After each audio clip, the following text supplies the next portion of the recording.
Volume 2. Work and its Secret. Delivered at Los Angeles, California, January 4, 1900. One of the greatest lessons I have learnt in my life is to pay as much attention to the means of work as to its end. He was a great man from whom I learnt it, and his own life was a practical demonstration of this great principle. I have been always learning great lessons from that one principle, and it appears to me that all the secret of success is there, to pay as much attention to the means as to the end. Our great defect in life is that we are so much drawn to the ideal. The goal is so much more enchanting, so much more alluring, so much bigger in our mental horizon, that we lose sight of the details altogether. But whenever failure comes, if we analyze it critically, in 99% of cases we shall find that it was because we did not pay attention to the means. Proper attention to the finishing, strengthening, of the means is what we need. With the means all right, the end must come. We forget that it is the cause that produces the effect cannot come by itself, and unless the causes are exact, proper, and powerful, the effect will not be produced. Once the ideal is chosen and the means determined, we may almost let go the ideal, because we are sure it will be there, when the means are perfected. When the cause is there is no more difficulty about the effect is bound to come. If we take care of the cause, the effect will take care of itself. The realization of the ideal is the effect. The means are the cause. Attention to the means, therefore, is the great secret of life. We also read this in the Gita and learn that we have to work, constantly work with all our power, to put our whole mind in the work, whatever it be, that we are doing. At the same time, we must not be attached. That is to say, we must not be drawn away from the work by anything else. Still, we must be able to quit the work whenever we like. If we examine our own lives, we find that the greatest cause of sorrow is this: we take up something, and put our whole energy on it. Perhaps it is a failure and yet we cannot give it up. We know that it is hurting us, that any further clinging to it is simply bringing misery on us. Still, we cannot tear ourselves away from it. The bee came to sip the honey, but its feet stuck to the honey pot and it could not get away. Again and again, we are finding ourselves in that state. That is the whole secret of existence. Why are we here? We came here to sip the honey, and we find our hands and feet sticking to it.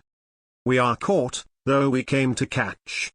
We came to enjoy, we are being enjoyed. We came to rule, we are being ruled. We came to work, we are being worked. All the time, we find that. And this comes into every detail of our life. We are being worked upon by other minds, and we are always struggling to work on other minds. We want to enjoy the pleasures of life, and they eat into our vitals.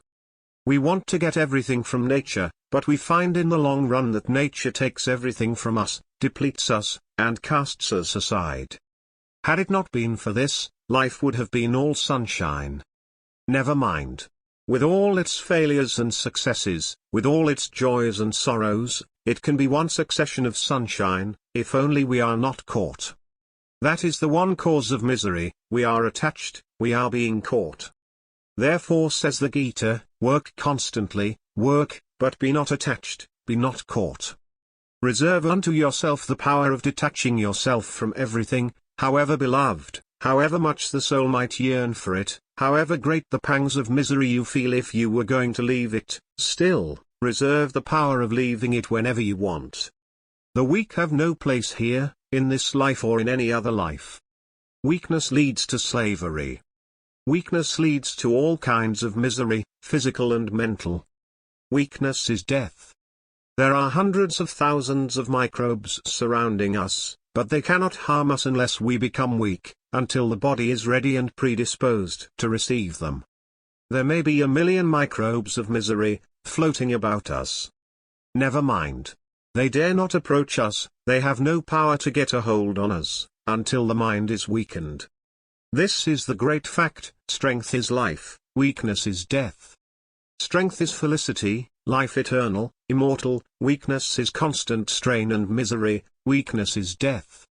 Attachment is the source of all our pleasures now. We are attached to our friends, to our relatives, we are attached to our intellectual and spiritual works, we are attached to external objects, so that we get pleasure from them. What, again, brings misery but this very attachment? We have to detach ourselves to earn joy. If only we had power to detach ourselves at will, there would not be any misery. That man alone will be able to get the best of nature, who, having the power of attaching himself to a thing with all his energy, has also the power to detach himself when he should do so. The difficulty is that there must be as much power of attachment as that of detachment. There are men who are never attracted by anything. They can never love, they are hard-hearted and apathetic, they escape most of the miseries of life. But the wall never feels misery, the wall never loves, is never hurt, but it is the wall, after all. Surely it is better to be attached and caught, than to be a wall. Therefore the man who never loves, who is hard and stony, escaping most of the miseries of life, escapes also its joys. We do not want that. That is weakness, that is death. That soul has not been awakened that never feels weakness, never feels misery. That is a callous state. We do not want that. At the same time, we not only want this mighty power of love, this mighty power of attachment, the power of throwing our whole soul upon a single object, losing ourselves and letting ourselves be annihilated, as it were, for other souls, which is the power of the gods, but we want to be higher even than the gods. The perfect man can put his whole soul upon that one point of love, yet he is unattached. How comes this? There is another secret to learn. The beggar is never happy. The beggar only gets a dole with pity and scorn behind it, at least with the thought behind that the beggar is a low object. He never really enjoys what he gets. We are all beggars. Whatever we do, we want a return. We are all traders. We are traders in life, we are traders in virtue, we are traders in religion. And alas, we are also traders in love. If you come to trade, if it is a question of give and take, if it is a question of buy and sell, abide by the laws of buying and selling. There is a bad time and there is a good time, there is a rise and a fall in prices, always you expect the blow to come. It is like looking at the mirror as your face is reflected, you make a grimace, there is one in the mirror, if you laugh, the mirror laughs. This is buying and selling, giving and taking. We get caught. How? Not by what we give, but by what we expect. We get misery in return for our love, not from the fact that we love, but from the fact that we want love in return.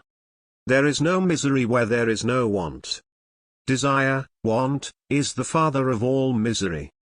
Desires are bound by the laws of success and failure.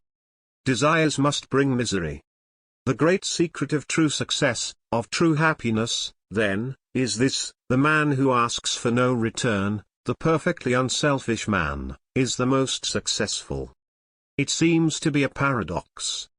Do we not know that every man who is unselfish in life gets cheated, gets hurt? Apparently, yes. Christ was unselfish, and yet he was crucified. True, but we know that his unselfishness is the reason, the cause of a great victory, the crowning of millions upon millions of lives with the blessings of true success. Ask nothing, want nothing in return. Give what you have to give, it will come back to you, but do not think of that now, it will come back multiplied 1,000-fold, but the attention must not be on that. Yet have the power to give, and there it ends. Learn that the whole of life is giving, that nature will force you to give. So, give willingly. Sooner or later you will have to give up. You come into life to accumulate. With clenched hands, you want to take. But nature puts a hand on your throat and makes your hands open. Whether you will it or not, you have to give. The moment you say, I will not, the blow comes, you are hurt. None is there but will be compelled, in the long run, to give up everything. And the more one struggles against this law, the more miserable one feels. It is because we dare not give, because we are not resigned enough to accede to this grand demand of nature, that we are miserable. The forest is gone, but we get heat in return. The sun is taking up water from the ocean, to return it in showers. You are a machine for taking and giving, you take, in order to give. Ask, therefore, nothing in return, but the more you give, the more will come to you. The quicker you can empty the air out of this room, the quicker it will be filled up by the external air, and if you close all the doors and every aperture, that which is within will remain, but that which is outside will never come in, and that which is within will stagnate, degenerate, and become poisoned. A river is continually emptying itself into the ocean and is continually filling up again. Bar not the exit into the ocean. The moment you do that, death seizes you. Be, therefore, not a beggar, be unattached. This is the most terrible task of life. You do not calculate the dangers on the path. Even by intellectually recognizing the difficulties, we really do not know them until we feel them. From a distance we may get a general view of a park. Well, what of that? We feel and really know it when we are in it. Even if our every attempt is a failure, and we bleed and are torn asunder, yet, through all this, we have to preserve our heart, we must assert our Godhead in the midst of all these difficulties. Nature wants us to react, to return blow for blow, cheating for cheating, lie for lie, to hit back with all our might. Then it requires a super-divine power not to hit back, to keep control, to be unattached. Every day we renew our determination to be unattached.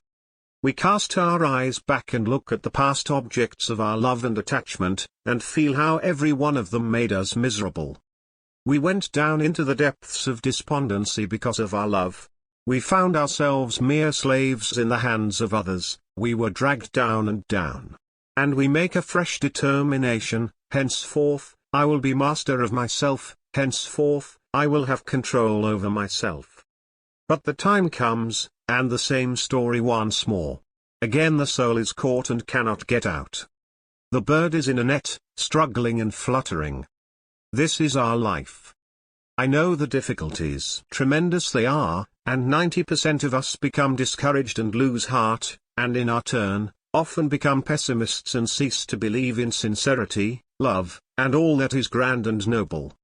So, we find men who in the freshness of their lives have been forgiving, kind, simple, and guileless, become in old age lying masks of men. Their minds are a mass of intricacy. There may be a good deal of external policy, possibly. They are not hot-headed, they do not speak, but it would be better for them to do so. Their hearts are dead and, therefore, they do not speak. They do not curse, not become angry, but it would be better for them to be able to be angry, 1,000 times better, to be able to curse. They cannot. There is death in the heart, for cold hands have seized upon it, and it can no more act, even to utter a curse, even to use a harsh word. All this we have to avoid, therefore I say, we require super-divine power. Superhuman power is not strong enough. Super-divine strength is the only way, the one way out. By it alone we can pass through all these intricacies, through these showers of miseries, unscathed. We may be cut to pieces, torn asunder, yet our hearts must grow nobler and nobler all the time. It is very difficult, but we can overcome the difficulty by constant practice. We must learn that nothing can happen to us, unless we make ourselves susceptible to it. I have just said, no disease can come to me until the body is ready. It does not depend alone on the germs, but upon a certain predisposition which is already in the body. We get only that for which we are fitted. Let us give up our pride and understand this, that never is misery undeserved. There never has been a blow undeserved, there never has been an evil for which I did not pave the way with my own hands. We ought to know that. Analyze yourselves and you will find that every blow you have received, came to you because you prepared yourselves for it. You did half, and the external world did the other half, that is how the blow came. That will sober us down.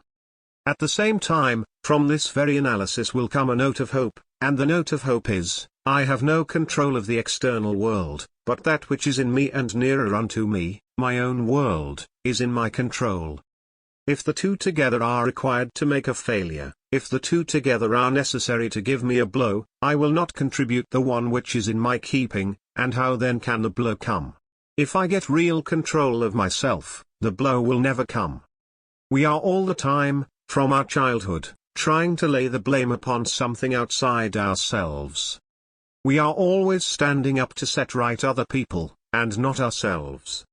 If we are miserable, we say, "Oh, the world is a devil's world." We curse others and say, "What infatuated fools." But why should we be in such a world, if we really are so good? If this is a devil's world, we must be devils also, why else should we be here? Oh, the people of the world are so selfish. True enough, but why should we be found in that company, if we be better? Just think of that. We only get what we deserve. It is a lie when we say, the world is bad and we are good. It can never be so. It is a terrible lie we tell ourselves. This is the first lesson to learn. Be determined not to curse anything outside, not to lay the blame upon anyone outside, but be a man, stand up, lay the blame on yourself. You will find, that is always true. Get hold of yourself. Is it not a shame that at one moment we talk so much of our manhood, of our being gods, that we know everything, we can do everything, we are blameless, spotless, the most unselfish people in the world, and at the next moment a little stone hurts us, a little anger from a little jack wounds us, any fool in the street makes these gods miserable. Should this be so if we are such gods? Is it true that the world is to blame? Could God, who is the purest and the noblest of souls, be made miserable by any of our tricks? If you are so unselfish, you are like God. What world can hurt you? You would go through the seventh hell unscathed, untouched. But the very fact that you complain and want to lay the blame upon the external world shows that you feel the external world. The very fact that you feel shows that you are not what you claim to be. You only make your offense greater by heaping misery upon misery, by imagining that the external world is hurting you, and crying out, "Oh, this devil's world. This man hurts me, that man hurts me," and so forth. It is adding lies to misery. We are to take care of ourselves, that much we can do, and give up attending to others for a time. Let us perfect the means, the end will take care of itself. For the world can be good and pure, only if our lives are good and pure. It is an effect, and we are the means. Therefore, let us purify ourselves. Let us make ourselves perfect.